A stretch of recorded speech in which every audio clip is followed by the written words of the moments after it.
Это пиздец.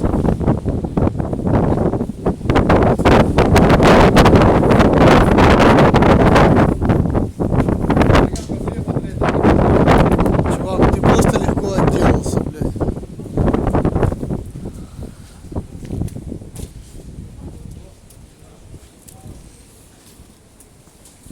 Тут вот, блядь, две машины закопанные здесь.